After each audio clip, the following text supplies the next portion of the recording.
Hi everyone, this is my Necromancer Minion build guide walkthrough video this Season 8. I call this build the Mages at Arms. This features the new aspect Service and Sacrifice. I'm going to discuss the mechanics, key items, aspects, skills, and utility, boss powers, and gameplay loop. Let's start with the mechanics. We are using the aspect called Service and Sacrifice that gives our mages damage increase and 90% damage reduction, while the warriors will continuously lose their life for 4 seconds while in combat and deal explosion damage upon death. We are also using the unique Ring of Minion to give a huge additional damage on every 6th attack of our minions. This build requires high management as you need to keep an eye on your warrior's count, as you will lose your minion attack speed and damage buff on Hellbent Commander and Colon's Edict key passive. Next, key items, aspects, skills, and utility. For key items and aspects, we are using the new aspect Service and Sacrifice that provide increased damage and damage reduction on our mages while the warriors sacrifice their life for explosion damage. With patch 2.2.0, Colon's Edict now also provides increased damage upon minions' death. We are still using the Ring of Minion to give our minions a big explosion damage on their 6th attack. We need our minions' attack speed to reach up to 100% to benefit the buff from the Cult Leader Legendary Node multiplier damage. Their total attack speed will come from on our own attack speed and summon attack speed. The explosion damage of the Ring of Minion will also scale with our minion damage and crit damage. You can temporarily use the aspect Frenzied Dead for an additional minion attack speed. We are also using Blood Moon Breaches for the additional Hellbent Commander ranks and increase in crit damage on cursed enemies. For the skills and utility, we use Corpse Tendrils to help on grouping the monsters and activating the Grasping Veins aspect for crit damage increase. We also need Blood Orbs production from Blighted Corpse Tendrils and Embalmer's aspect for the Blood Begets Blood buff. The ultimate skill Soul Rift to provide us essence, barrier, multiplier damage, and applying vulnerability to enemies. We use the Skeleton Warrior's Reaper's first upgrade to help on reducing the cooldown of our ultimate. The Blight skill to provide increased damage from Supernatural Blight and corpse production on lucky hit from Hewed Flesh. We are also getting the increased damage from Reaper's Pursuit since we can equip up to 4 darkness skill on our skill bar.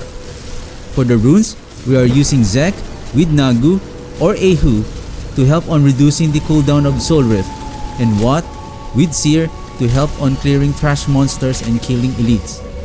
I am not using Curse Aura on this build.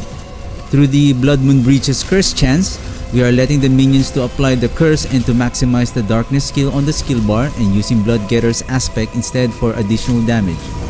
On patch 2.2.1, the Skeletal Priest buff increased to 50%. Therefore, their Blood Getter's defensive aspect can provide up to 37.5 multiplier damage, as well as the reanimation aspect was buffed from 45 to 60% increased damage. And with the update of Flesh Eater Legendary Node on patch 2.2.0, we can now sustain this buff most of the time. For the mythic setup, we are going to use the Era Perdition and Grandfather Two-Handed Sword. Next, boss powers. We are using Lilith Wind of Hate, Beastmaster's Training, Harbinger of Hatred's Volley, and Turusk Rage. For the gameplay loop, always have the Soul Rift active, cast the Blight first to produce the first corpse, then Tendrils to pull the monsters, then keep spamming the Blight for a couple of more seconds, then cast the Raised Skeleton skill, then pick up the Blood Orbs whenever you have the chance. Always keep an eye on your warrior's count to ensure that you are not losing the buff from the Hellbent Commander and Colon's Edict and Skeletal Priest buff. The Skeletal Priest buff will only activate after casting the Raised Skeleton at max minion count. Watch out for the crowd control effects of monsters like Frozen, Stun, and Fear, and Elite Affix called Suppressor, as this will be a struggle for our mages because they don't have any means to be unstoppable like the Golem. During boss fight, pay attention to the type of boss you are fighting with. Relocate yourself to reposition your minions, as most of the time they can get distracted by the ad monsters.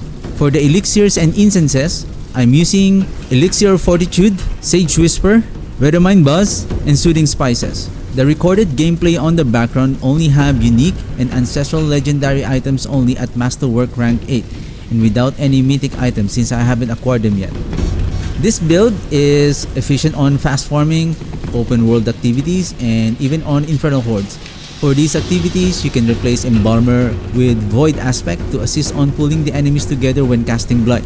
Further details on the items, aspects, and the rest of the aspects required, Book of the Dead, Mercenary, Skill Tree, and Paragon board can be accessed on the link on the description box below. For any questions, feedback, and suggestions, feel free to post on the comment section below. If you like this video, how about subscribing on my channel and click that notification bell so that you'll be updated on my next videos.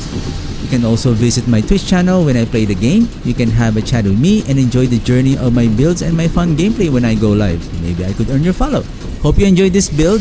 Thank you very much for watching. See you on my next video and have a good one. Bye!